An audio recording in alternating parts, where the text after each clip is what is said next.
بسم اللہ الرحمن الرحیم۔ اول وہ شخص جس پر رمضان المبارک گزر جائے اور اس کی بخشش نہ ہو، یعنی رمضان مبارک جیسا خیر و برکت کا زمانہ بھی غفلت اور معاصی میں گزر جائے کہ رمضان المبارک میں مغفرت اور اللہ جل شانہ کی رحمت بارش کی طرح برستی ہے۔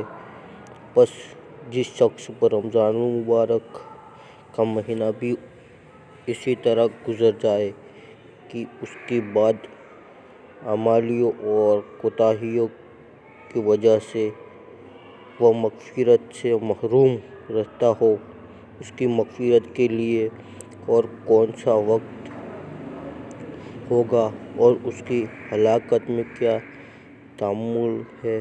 اور مغفرت کی صورت یہ ہے کہ رمضان المبارک کے جو کام ہیں، یعنی روزہ و تراویح، ان کو نہایت اہتمام سے ادا کرنے کے بعد ہر وقت کثرت کے ساتھ اپنے گناہوں سے توبہ و استغفار کرے۔ دوسرا شخص جس کے لیے بددعا کی گئی ہے، وہ ہے جس کے سامنے نبی کریم صلی اللہ علیہ وسلم کا ذکر مبارک ہو اور وہ درود نہ پڑھے۔ اور بھی بہت سی روایات میں یہ مضمون وارد ہوا ہے۔ اسی وجہ سے بعض علماء کے نزدیک اب بھی نبی کریم صلی اللہ علیہ وسلم کا ذکر مبارک ہو تو سننے والوں پر درود شریف کا پڑھنا واجب ہے۔ حدیث بالا کے علاوہ اور بھی بہت سی وحید اس شخص کے بارے میں وارد ہوئی ہیں جس کے سامنے حضور صلی اللہ علیہ وسلم کا تذکرہ ہو اور وہ درود نہ بھیجے۔ بعض احادیث میں اس کو شاکی اور بخیل تر لوگوں میں شمار کیا گیا ہے، نیز جفاکار اور جنت کا راستہ بھولنے والا، حتیٰ کہ جہنم میں داخل ہونے والا اور بددین تک فرمایا ہے۔ یہ بھی وارد ہوا ہے کہ یہ نبی کریم صلی اللہ علیہ وسلم کا چہرہ انور نہ دیکھے گا۔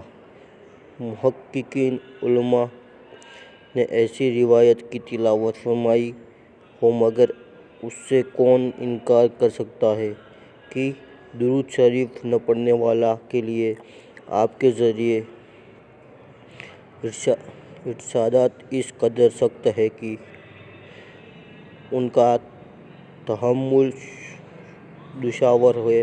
اور کیوں نہ ہو کہ آپ کے احسانات امت پر اس سے کہیں زیادہ ہیں کہ تحریر و تقریر ان کا ایسا کر سکے۔ اس کے علاوہ آپ کے حقوق امت پر اس قدر زیادہ ہیں کہ ان کو دیکھتے ہوئے درود شریف نہ پڑھیں۔ درود شریف نہ پڑھنے والوں کے حق میں ہر وعید اور تنبیہ بجا اور موزوں معلوم ہوتی ہے۔ خود درود شریف کے فضائل اس قدر ہیں کہ ان کے معصوم متقی بد نصیب ہے، اس سے بڑھ کر کیا فضیلت ہوگی کہ شخص نبی کریم صلی اللہ علیہ وسلم پر ایک مرتبہ درود بھیجے، حق تعالی شانہ اس پر 10 مرتبہ رحمتیں بھیج دے۔ نیز ملائکہ اس کے لیے دعا کرنا، گناہوں کا معاف کرنا، درجات کا بلند ہونا، احد پہاڑ کے برابر ثواب کا ملنا، شفاعت کو اس کے لیے واجب ہونا وغیرہ وغیرہ امور مزید بر آ نظیر۔ نیز اللہ جل جلالہ کی رضا، اس کی رحمت، اس کے غصے کے سامنے قیامت کے قیامت کے ہول سے نجات، مرنے سے قبل جنت میں اپنے ٹھکانے کو دیکھ لینا وغیرہ بہت سے وعدے درود شریف کی خاص مقداروں پر مقرر فرمایا گیا ہے۔ اس سب کے علاوہ درود شریف سے تنگی معیشت اور فقر دور ہوتا ہے، اللہ اور اس کے رسول کے دربار میں تقرب نصیب ہوتا ہے، دشمنوں پر مدد نصیب ہوتی ہے اور قلب کی نفاق اور جنگ سے صفائی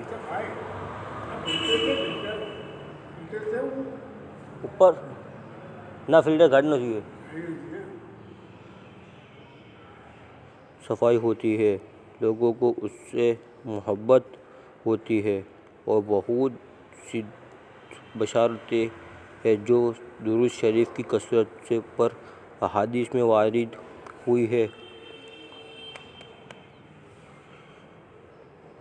فقہا نے اس کی تصریح کی ہے کہ ایک مرتبہ عمر بھر کے درود شریف کا پڑھنا عملاً فرض ہے اور اس پر علماء مذہب کا اتفاق ہے، البتہ اس میں اختلاف ہے کہ جب نبی کریم صلی اللہ علیہ وسلم کا ذکر مبارک ہو ہر مرتبہ درود شریف کا پڑھنا واجب ہے یا نہیں۔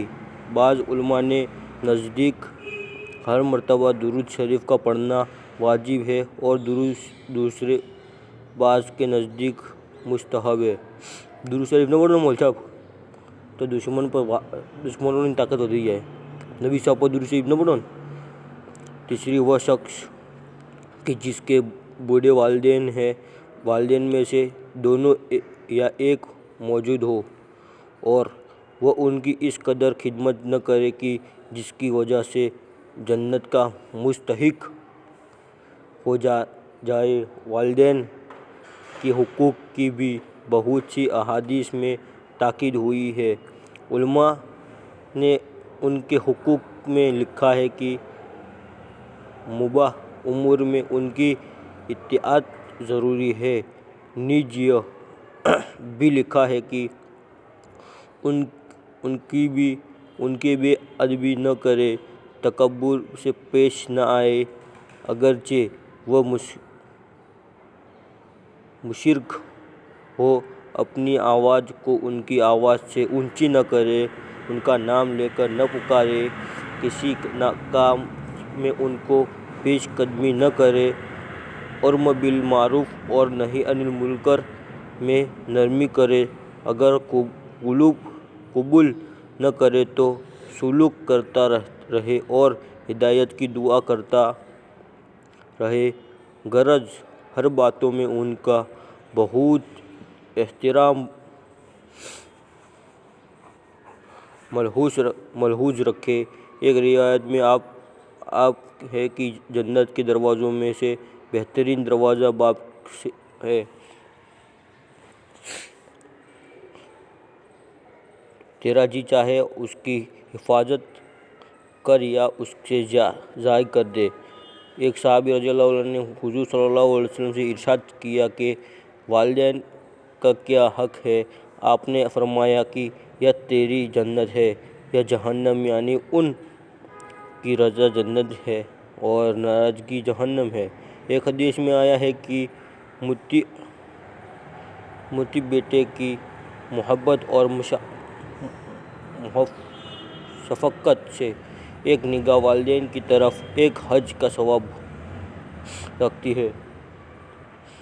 ایک حدیث میں ارشاد ہے کہ شرک کے سوا تمام گناہوں کی جس قدر دل چاہے اللہ معاف فرما دیتے ہیں، مگر والدین کی نافرمانی کا مرنے سے بالکل دنیا میں بھی بوال پہنچتے ہیں۔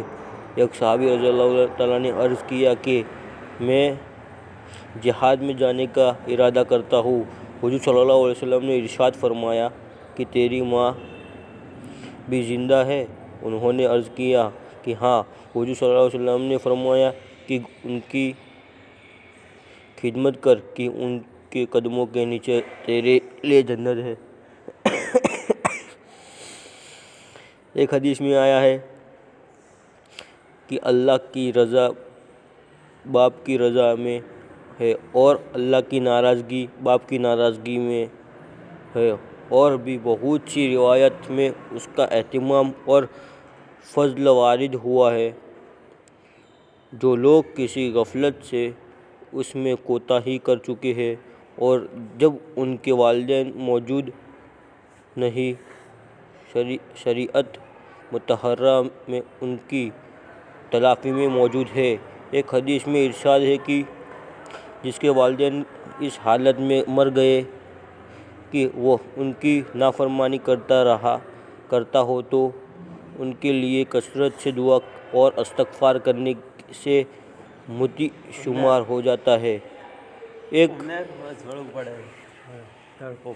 دوسری حدیث میں وارد ہے کہ بہترین بھلائی باپ کے بعد اس کے ملنے والوں سے حسن سلوک ہے۔